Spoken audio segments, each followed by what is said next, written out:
wa kijamii, wengine pia wakisubiri ripoti kutoka katika kamati ya usimamizi na uendeshaji wa ligi ya bodi ya ligi kuu. Na miongoni mwa matukio hayo ni kuna ile first half Rushine De Reuck, kuna namna ilionekana ni kama ameushika mpira ndani ya penalty area. Yes, kuna namna Ilistahili kuwa penalty ama mwamuzi alikuwa sahihi? Sisi tumenufaika kwa picha za marejeo ama tukaona ule mpira kuna namna ambavyo alikuwa ni Lamine Judge I think kwenye ile action ile occasion ambayo ilitokea, kuna namna ambavyo alitaka kupiga cross ndani, then Rushine De Reuck alizuia ule mpira na mkono, lakini inawezekana kutokana pia na wingi wa wachezaji kwenye box muda huo ambao walikuwa na defend versus ambao walikuwa wanashambulia, ikawa haijampa muamuzi engo nzuri ya kuweza kutafsiri lile tukio. Kwa hiyo kwangu kwenye hilo tukio sitaki sana kumlaumu muamuzi kwa sababu sisi tumenufaika na faida za picha za marejeo, lakini yeye alipaswa aamue ile tukio muda huo. Na unajua Star, huwezi kuamua tukio ambalo na waamuzi wanashauriwa. Huwezi kuamua tukio ambalo litabadilisha mchezo wakati wewe haujalishuhudia kiukamilifu kwamba ili tukio lilipaswa kuwa penalty au sio. Kama una wasiwasi, it's better uliache, usitoe, kwa sababu kumbuka hiyo ni moment ambayo inawezekana ikaenda kubadilisha mchezo, then mwisho wa siku isiwe labda ni tukio kamili kwa sababu wewe haukuweza kulithibitisha zaidi labda kwa usaidizi wa picha za VR. Kwa hiyo kwangu kwenye tukio hilo sitaki kupeleka lawama kwa maamuzi kwa sababu mimi mwenyewe nilinufaika mara baada ya kulirudia, sio mara ya kwanza instant nilipoliona. Kuna ile pia ya Yusuf Kagoma sambamba na Khalid Aucho.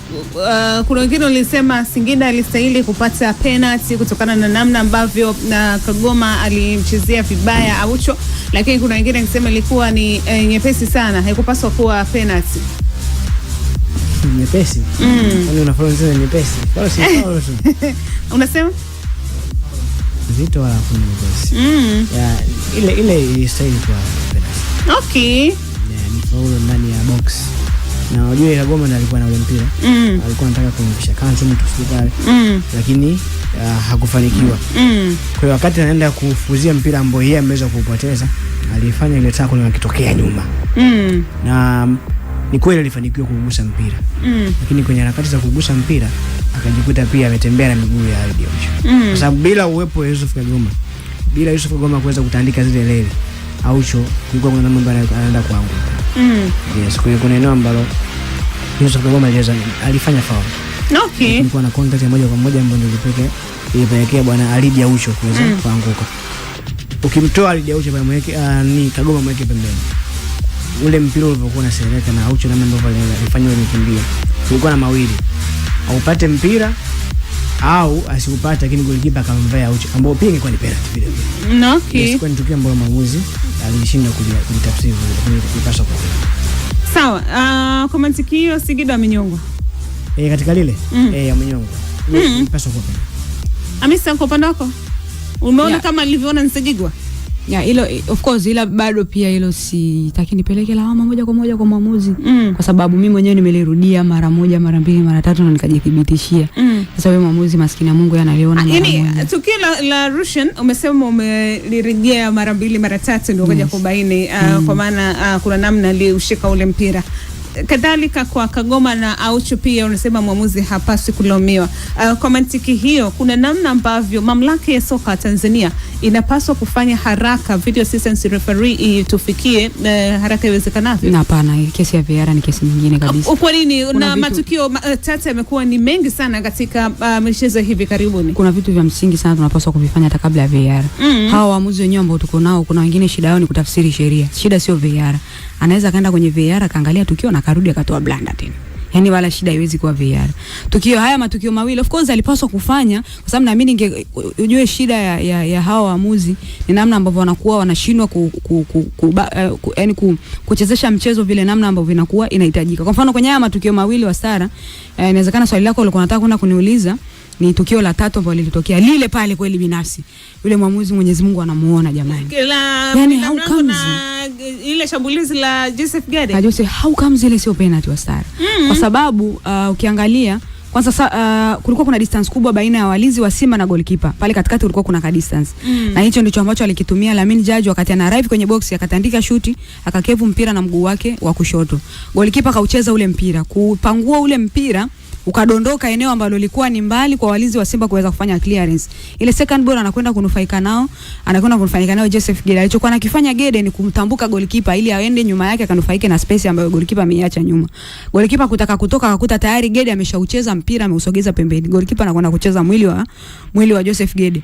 Yani I don't think kwamba ile refaria kuona hizi mbili za mwanzo naweza nikamtetea kwa sababu ya uzito wa kufanya maamuzi kwa waamuzi wetu, lakini lile hakukuwa na pia kingine kwenye haya matukio haya mawili yalihusisha, kulikuwa kuna wachezaji ambao wamesongamana zaidi kwenye box. Kwa mfano ile tukio la Kagoma katikati pa, inawezekana hata pia engo ambayo tumetumia kuiona, kuna engo ambayo kamera wa mtu wa haki za matangazo angetunufaisha nayo tungeweza kuona zaidi, lakini ile tukio la Kasali na Joseph Gede kwa engo yoyote ile, yani there is no way goalkeeper mwamuzi anashindwa kutoa penalty pale, kwa sababu kwanza kulikuwa hakuna labda msongamano mkubwa sana wa wachezaji useme labda mwamuzi hajaona, na sio yeye tu, hata mwenzake ambaye alikuwa mwamuzi msaidizi line tu pembeni kule alikuwa na uwezo wa kumsaidia, kwa sababu ile tukio alifanikiwa kuliona na yeye pia alikuwa. Kwa hiyo wote wawili walikuwa na uwezo wa kuisaidia, au walikuwa na uwezo wa kufanya maamuzi ambayo yangeinufaisha Singida kwenye ule mchezo, kwa sababu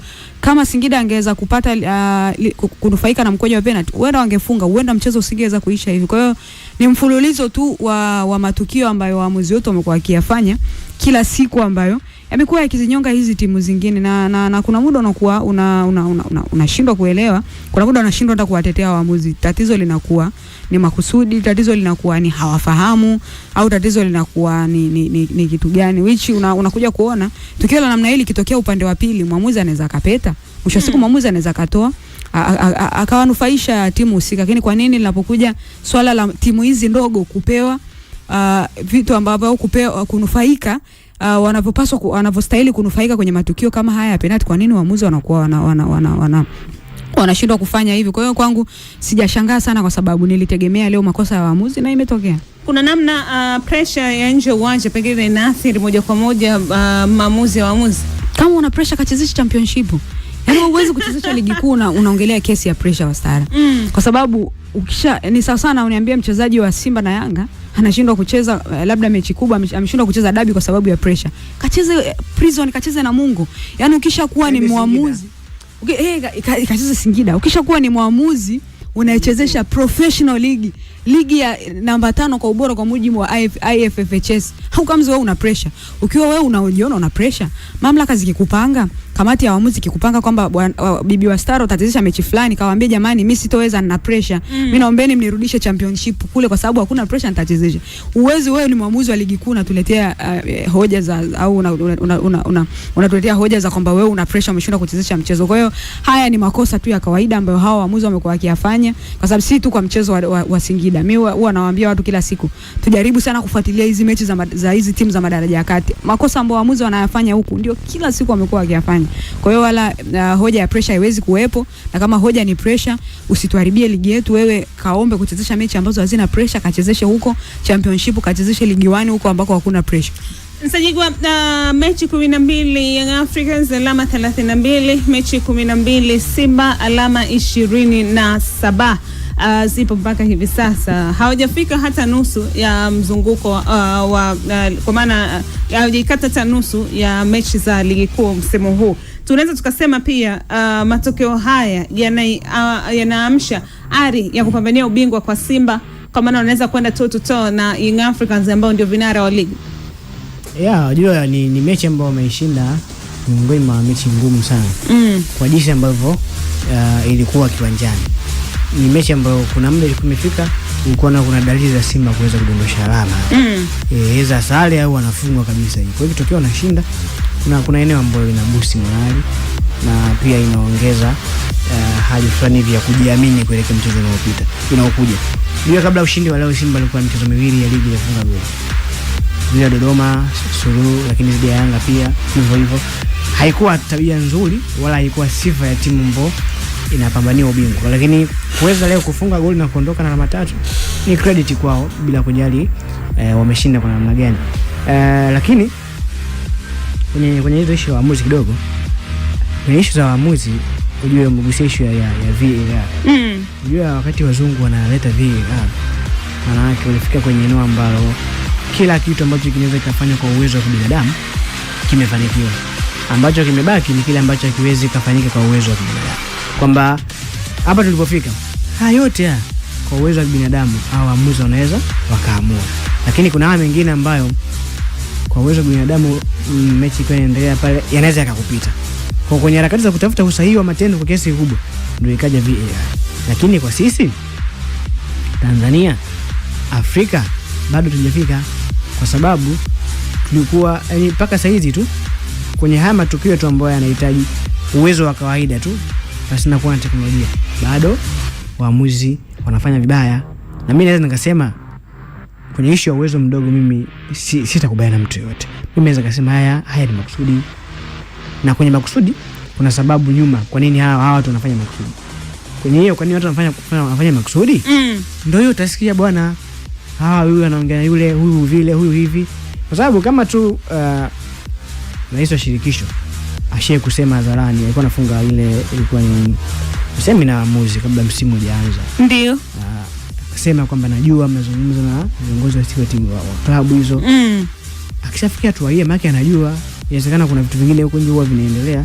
Na kama haitoshi, kuna muda watu wanakujaga hapa wako tayari kutoa ushahidi. Mtu anatoka zani kabisa, bwana huyu mwamuzi imechi hivi. Kala hela. Mimi nipo tayari kutoa ushahidi.